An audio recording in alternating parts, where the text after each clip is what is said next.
Everyone, so we are in yet another video on pandas, Python pandas, and we are going to discuss about the series data structure.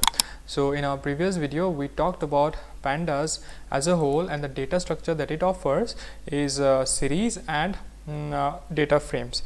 Now some of the features that we are going to see in series data structure, it's one dimensional array of indexed data. Right.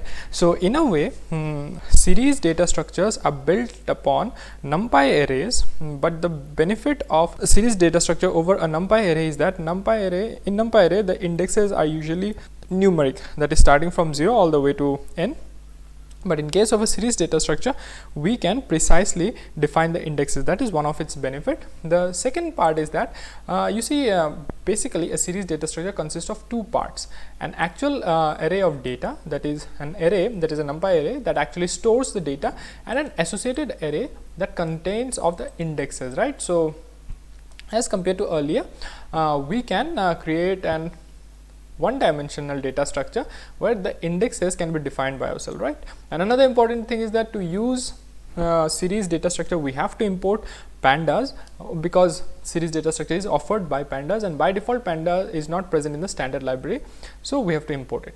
So let's start with it. So now this is the basic syntax for creating a simple series object, right? So let's try and import first. So now again, if you have not installed pandas on your system, then it's not going to work. The import will throw you an error, but if you have installed, then it's going to work, right? So import pandas as PD. Now it's a kind of a convention, the alias can be anything, but PD is a kind of convention, so that's why we are going to use it, right? So here we can create a series object. So we will see the different ways in which the series object can be created, right? So SR obj series object of some sort, it's an identifier, so you have to follow the rules of identifier to define it. So PD dot, now S should be capital.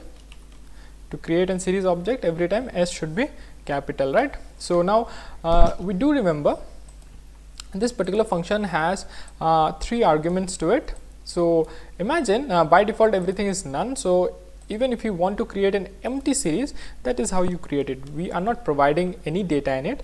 Now if I just simply execute, so yes, it has actually created it. Gives me a warning, but it has actually created it. So if I want, I can print it. I can print this series object, and as usual it gives me an empty series, right? And its data type is float 64. So by default it's float 64, but we can change the data type using the D type argument in the series objects. So does it make sense? So you see, if we're not sure that how actually the syntax is, or then we can just in our Jupyter notebook, then we can select the function that we want to understand and then press shift tab. So it is going to give us the information about that particular function. So here series object has these many arguments. I can expand it.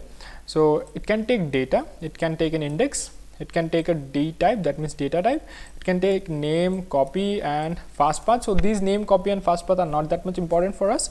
The up top arguments, that is data, index and D type, these are the important arguments for us, right?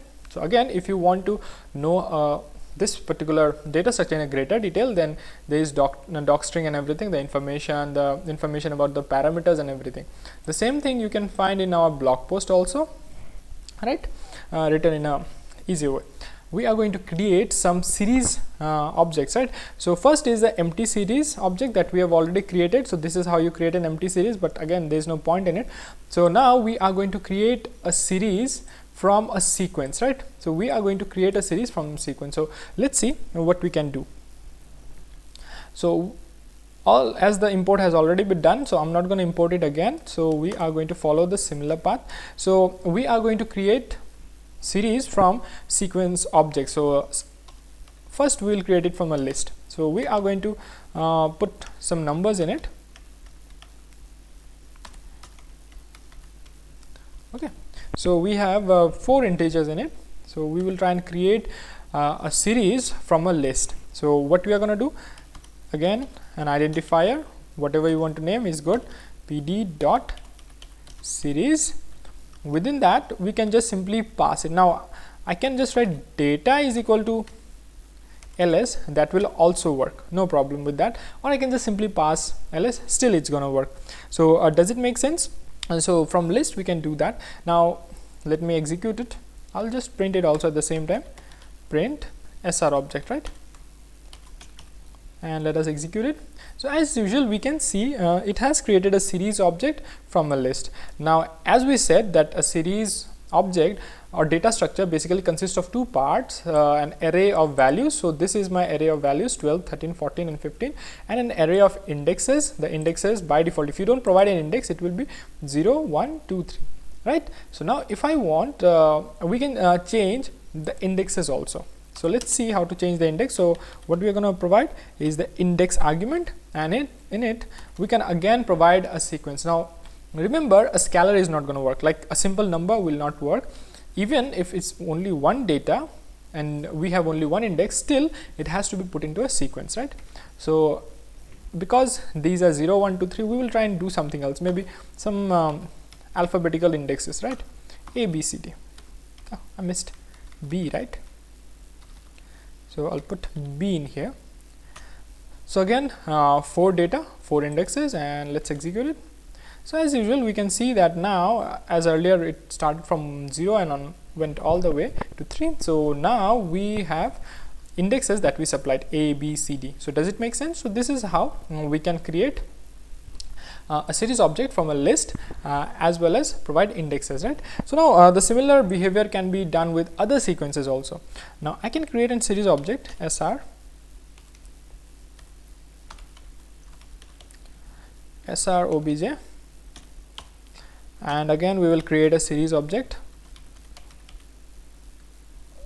pd dot, because this series object data structure belongs from pandas. So I'll name it as sr object 1, and now we are going to provide a range to it, right. So again data is not required, right. So keyword argument are fine, but if you don't want, you don't have to give. So I can put range 10 and it's gonna work, and we are going to print sr obj, right. So we are going to put sr obj 1, else it's going to print the previous one. So as we can see a range 10, from our for loops experience we know that a range function always creates value from 0 all the way to n minus 1, that is 10 minus 1 is 9. We can also change the behavior, and we know that. So we can go from this and we can just put a striding operation, and let's see what happens. As usual it starts from 1, goes all the way to 10 minus 1, that is 9, and every time it steps by 2. So 1 plus 2 is 3, 3 plus 2 is 5, 5 plus 2 is 7, 7 plus 2 is 9. In that way it's gonna jump. So this is how we can create a series object from list and a range function, right. We can also create it from a tuple if you want to, right. So again you can just try to create a series object from tuple, right. Now the next thing that we are going to jump is an nd array, right, a numpy array. So we have to import numpy. To do that, import, again you have to install numpy in your system, else it's not going to work. As np, again np is a convention. So let us create a numpy array. We can create it from a list, we can create it using an arrange function. So let us create it from a list because that's easy. np arr, right, np arr 1. So we'll write np dot array, because we are going to create an array, and we'll pass a list into it. So 23, 24, 25, 26 and 27, right. And if you're not sure, so let's check it whether it's an numpy array or not. We'll check the type of np arr 1, and as we can see it's an nd array that belongs to numpy, right. So this is okay. So now we are going to create a series object. So similar behavior, sr obj 2 maybe is equal to pd dot series, and in that we are going to pass np arr 1. This time we are passing data argument which is containing a numpy array, right? So what we're gonna do, we are gonna print it. So it's gonna be sr obj2. Does it make sense? And as usual, it has created a series object from numpy array. Now we can, as you can see, the data type has been changed. Now this data type has been fetched from the numpy array itself, right? Fine. So the numpy array had these values, and these values has been converted into a series object. So does it make sense? Fine. So now we can also create a numpy array from a scalar. Now scalar means a single value. So if I want to do that, sr obj, maybe it's 3, which is equal to pd, right? Pd dot series. Now in place of data argument, we can just simply provide a scalar, that is a single number, right? And index. So as it's a single value, we can just provide a single index, but the thing is that we have to provide that single index within a sequence, else it's not going to work. So maybe we'll write value. Okay, and let's print it down. Print sr obj3, and as we can see, it works. Now we can change the data type, because for storing 45 we don't need an 64-bit, right? So we can just write d type. D type is equal to, I can call np dot int 32, right? That is how we can assign data type to it. Now as we can see, earlier it was int 64, now it has been reduced to int 32, which is more memory efficient. So based on your need, you can also change the data type of your data structure. So this is also powerful, right? So now let's go out to block. So we have seen how to create from a sequence, we have seen how to create a series object from an nd array and even a scalar. We can also use a dictionary. Now let's see how it's being done. So let's create a dictionary first, dc, right? So similar behavior, we'll key and a value pair. So 45. So we do know that a dictionary is nothing but a key and a value pair, right? 46. So and 47. That's it, right? And now we are going to create the series object. So sr obj4 maybe, which is equal to pd dot series, and we are going to pass data argument as dc. Again, it's not mandatory to write data every time, but it's always a good idea because they're keyword arguments, right? And let's print it. Let's see how it turns out. Again, print is not required every time in Jupyter Notebook, but everywhere else it's required. Okay, so now we can see it's always a better idea to create a series from a dictionary. Why? Because dictionary already has an idea of a key, that is, these keys are used as an index. These keys are used as an index in our series object, and the data is just there, right? So it's always better, so we don't have to explicitly supply the index in our series object, right? So in most of our cases, we'll see that okay, we are creating data structure, series data structure precisely from a dictionary. So does it make sense? Fine. And after that, we have this particular option where we can add data, index and data type. So we have already seen it. So if you want, you can go through the blog where an example is given where we have supplied the data type to be a float 64 if you want it, though it's a very small data, but if you are going to store very large numbers, right, then float 64 with precision is very much a good idea. Now creating a series object using arithmetic operation. Now this is also an interesting idea, right? So imagine you already have an existing data. So suppose ls2 is a list of numbers, and you see maybe it's marks of student, something around that, right? And 26, something of that sort. And all of a sudden you are being told that okay, all the marks has to be doubled and then inserted into it. So all the marks has to be doubled, right? So for that, if we want to do vectorized operation, we do remember we have to create a numpy array. So we'll try and do that. So I can create arr1 is equal to np dot array, and we can pass the list in it. Right, so it will create a numpy array.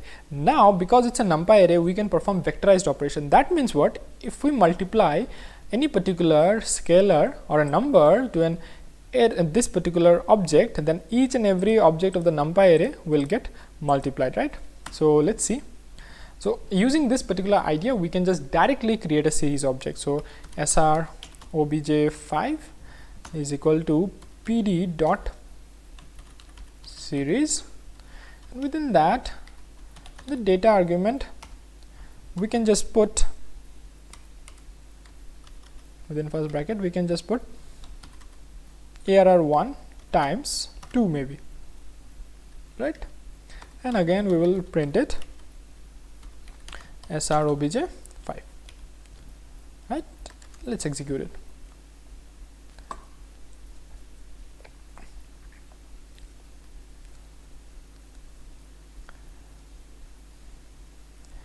arr1, which is array, there's a mistake, right? That's why it's not behaving as we want, because that is 2, right? So we have written ls only, so we have to do that. So it was getting some value from some other list. We don't want that. Let's execute it. So now we can see each and every element has been multiplied by 2. So 23 times 2 is 46 in this way. So that is also an idea. We can also add number to it, and not 22, I guess 2, and then we execute that each and every element has been increased by 2, right? So this kind of an operation, arithmetic operation, can also be used within the data argument of a series object, and it can be used for creating it. So does it make sense? So we have covered all of these with examples. Now these are something called as an attribute. Now because it's a data structure, and we do remember that data structure is a logical arrangement which gives some restrictions as well as allows some attributes. Attributes means features. So series data structure also allows us some features, using which we can fetch some data, like index, series object dot index. So it will return us all the indexes, start, stop, and step index. So let's try that. So we already have a series object here, sr object obj5. So we'll do that, print sr obj5 dot index, right? So here index attribute is going to tell us that it starts from 0, which is obvious. It starts from 0, it stops at 4. Obviously it's given 3. Why? Because we don't ever reach 4, right? It's 4 minus 1, that is n minus 1 kind of a logic. So 4 minus 1 is 3, so that is our 3, and step by 1, because every other index is being incremented by 1, right? But there was another index that we changed it somewhere around here. Where is it, which we can use?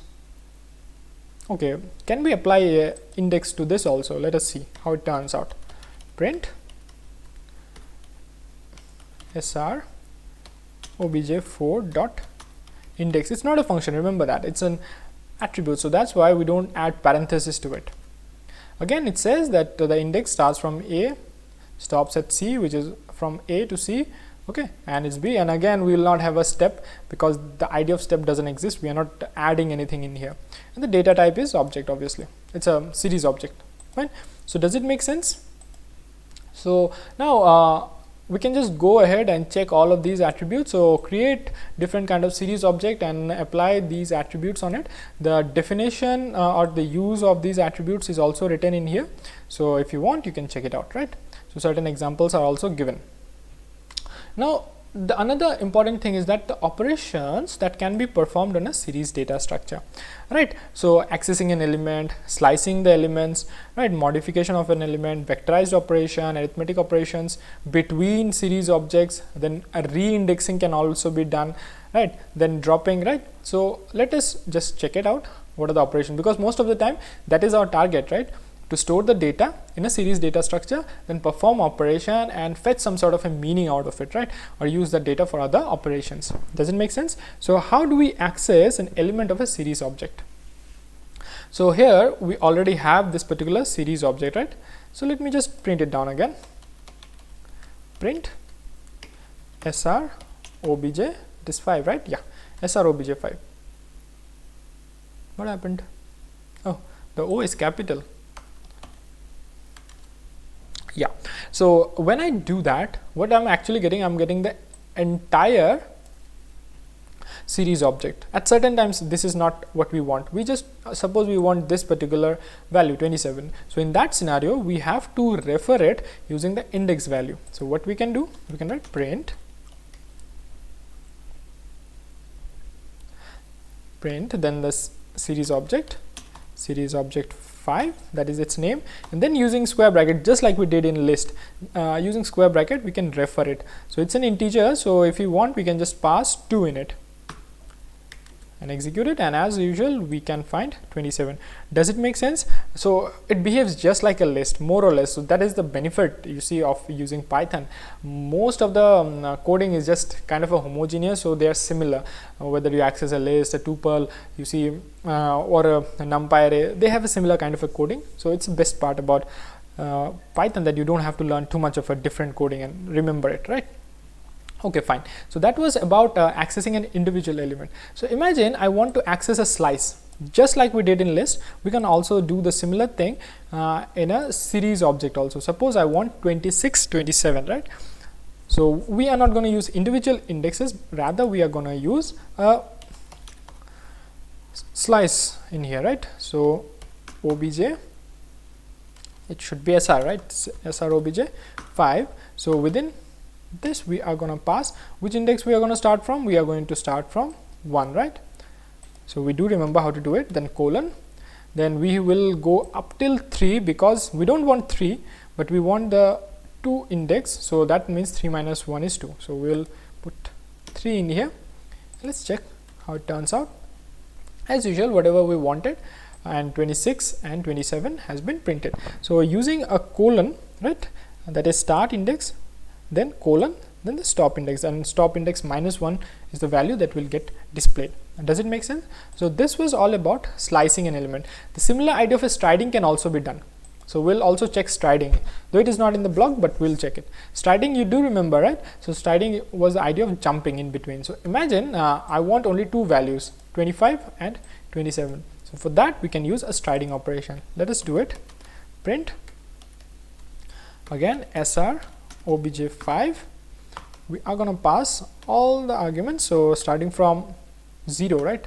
Starting from 0 will go all the way to 4, because if you have to include 3 you have to go up to 4. We do understand that. And then plus 2, because we will be jumping 1 position. And let's see what turns out. As usual, 25 and 27, that is what we wanted, and here we have 25 and 27. Does it make sense? Now we can go for different variation of striding operation, right? So even if I don't add these arguments, still it's going to give me, right, similar output. So I do think that okay, you understand this kind of an operation, right? If you don't understand it, then just write it down in the comments, and I'll re-explain that how it behaves. Fine. So this was about accessing element and slicing. Now the next part is about modification of an element in a series object. That is, how can we modify a particular object.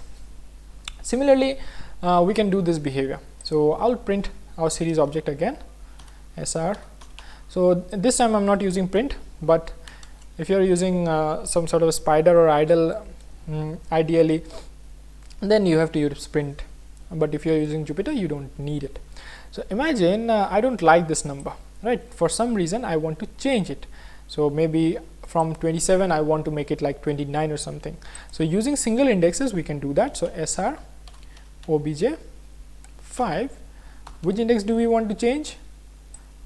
This particular index value we want to change, so 2, and we can use an assignment operator, and let's make it 29.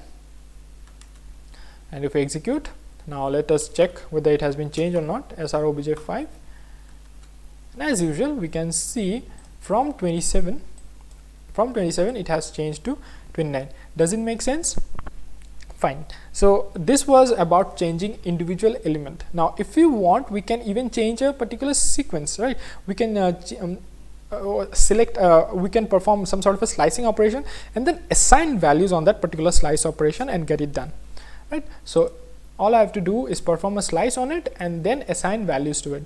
So similar behavior, SR obj5. Now we are going to perform a slice from 1 all the way to 3. So we'll start from 1:4, and we do understand why I've written 4 not 3, because else 3 won't be included, and we are going to assign values to it. So how many values are we going to change? 26, 29 and 28 means 3 values, so we have to provide 3 values. So suppose I will provide small values in here, something of that sort, right? And obviously we are going to print it SR obj5. So as usual, we can see we have changed the entire slice, right? 26, 29, 28 has been changed to 5, 4, 6.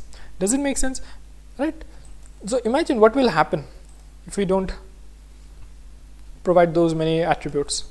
So it's gonna throw us an error that okay, they are of different length than the value, right? The slice index with a different length than the values. So that means you are performing a slice operation on 3 items, right? And you are assigning only 2 values. That doesn't make sense. So obviously it's gonna throw us an error, right? So we can do that. Now what will happen if I increase the value? Yet again we'll get a error in here. So we have to be very much careful that the number of items that we are slicing should be always equal to the number of values that we are assigning. There should not be a mismatch in it. Does it make sense? Okay, fine.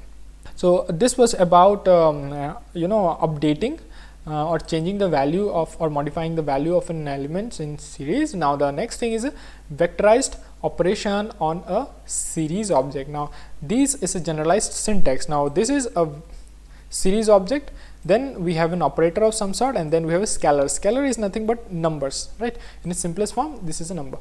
So what we are going to do, this is fine, but we are going to recover our previous SR obj5. That is what we have. So this is, now if we want, we can perform scalar operations on it.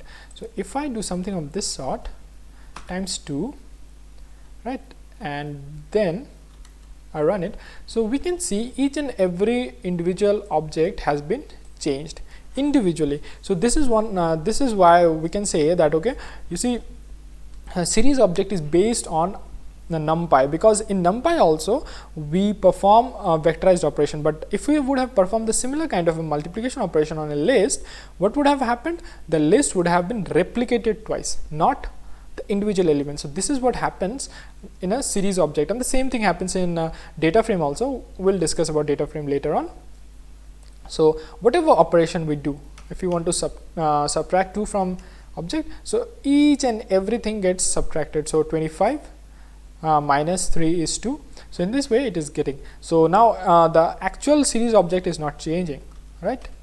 If we execute it, the actual series object is intact because we are just performing an operation, but we are not assigning it. Does it make sense? So if we do something of this sort, SR obj5 times 2, what's it actually doing here? It's taking the values of SR obj5 individually, multiplying it with 2, and then assigning it to SR obj back.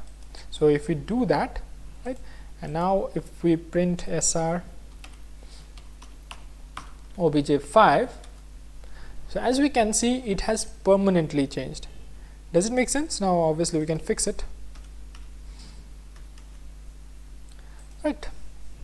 So in this way we can perform different kind of an operation where we can perform multiplication, division, right, exponentiation. But the thing is that it is vectorized. Now what does vectorized operation means? That each and every element of that particular series will be performed upon, right? That is the idea behind vectorized operation. So 25 will be, well, actually it was 100, right? So it was divided by 2, so we got 50, then it was 20, so divided by 2 gave us 10. In this way it keeps on going. So does it make sense? So here a few other examples are also given. So we can perform addition, star, this multiplication, less than, greater than. We'll see how a less than, greater than works. So what is the series object we have? SR obj 5, right? Not K, 5. And if we execute it, so this is, now we can also perform some sort of a comparison operator, not only arithmetic, but we can also perform comparison. So if I write SR obj 5 is greater than 10. Now let's see what happens. Fine. So this time it's giving us Boolean values. So whether each and every object or element of an SR object or this series object is greater than 10 or not. So obviously this is greater than 10, 50 is greater than 10, so that's why we are having true, but 10 is not greater than 10, so that's why we have false. Again 8 is not greater than 10, we have false, and finally 12 is greater than 10, so we are having true. And again the data type is Boolean because these are true false Boolean variables. So does it make sense? Fine. So the next thing is that performing arithmetic operation between series objects, right? So let us create two series objects, right? So SR1 will create, again we'll create in the simplest way. So PD dot series will provide a list in it, right? One, we'll put a comma in it. Okay, so this is one of the object. We'll create another series object. We'll just simply copy it and paste it and name it different. So in it we are going to just put zeros, right? And then we are going to print it to see how it turns out. Print SR1 comma SR2. We are going to print both of them. So let's see how it turns out. So these are two series objects. Again their indexes are same, 0 1 2 3 4, 0 1 2 3 4, right? So does it make sense? So now we can perform operations between these two series objects, SR1 and SR2. So let's see how it turns out. SR1 plus SR2. Okay, and if we print it, so what actually happens is that SR1 plus SR2 is getting added. So initially, well, I should have added a new line. So value of SR2 was 10 and initial value of SR1 was, that is 0th index value was 1. So 10 plus 1 is 11, 20 plus 2 is 22, right? 30 plus 3 is 33, 40 plus 4 is 44. So what actually is happening over here is that the arithmetic operation is being done on the matching indexes. So 0 0 indexes will be added together, 1 1 index values will be added together. In this way it's actually happening. So this is how you see these operations work. So if you want, we can also multiply it. You see, I will just put a separator as a new line. SEP is equal to, so we talked about this in our discussion on input output, right? So they are on different lines, right? So this SR1 object, series object, is starting from 0 where the 0th index value is 1, and it is also starting from 0 where 0th index value is 10. So now if we multiply them, let's see what happens. So 10 times 1 is 10, 2 times 20 is 40, right? 3 times 3 is 19. This way each and every element, right, based on their index, the operation is actually being performed. So does it make sense? Right. So this was how we can perform multiple operations, arithmetic operations, and even relational operations in between two series objects. Now if we want, we can just check it. So we can see it can also compare it based on the matching indexes, right? Now what will happen if the indexes are not matching? So in this case, in both the series object we have 5 elements. So imagine in one of the cases we don't have. So in here we have 5 values, but in here we have only 4 values. Now we have to execute it. Yeah, 10, 20, 30 and 40. So let's see if we do that. So for all the matching indexes we had 0 0 0 0, now 1 1, all the matching indexes, it actually performed the addition operation, right? But for the 4th index, yes, for SR1 object has a 4th index value, but SR2 object doesn't have a 4th index value, right? So in that scenario, when there is an index mismatch, the answer will be NaN, right? NaN means not a number, because we are adding, you see, 5 to nothing, because you see series object 2 doesn't have a fourth index, so we are adding a number to nothing. That will always evaluate to a nan, not a number. And because of that, because nan is a floating point number, we can see all the values have been changed to floating point number, right? So if there is no index mismatch, there is no nan, the value will be in their original format, so integer plus integer will give us an integer. But in this case, because we have a nan which is of a floating point number, so to accommodate it in our series object, every other value has been upcasted, right? We will discuss about typecasting later on. So it has been upcasted to a floating point number. So does it make sense? So that was all about performing arithmetic operation, and this is an example of reindexing. That means if you want to change the existing index, right? So maybe a series object has some sort of an index already, 0, 1, 2, 3, whatever. By default it will be like that, right? So if you want to change it, that is not supplying it in here, or if you want to change it later on, we can do that using a reindex function where we are supplying a new sequence of indexes, right? Does it make sense? And we can also drop an element. So imagine if we want to, so we'll try and drop the fourth index of this particular series object. So sr1 dot drop fourth index. Now the drop index has to be done, has to be assigned to the original series object, only then the original series object will change. Right, now if I just simply print sr1, it's gonna show that okay, it has value up till third index also only. The fourth index whose value was 5 has been removed. So does it make sense? So it is in a way easy. So visit the blog net, examples are given and everything, so try some examples and problems and it will make more sense, right? And thank you for watching.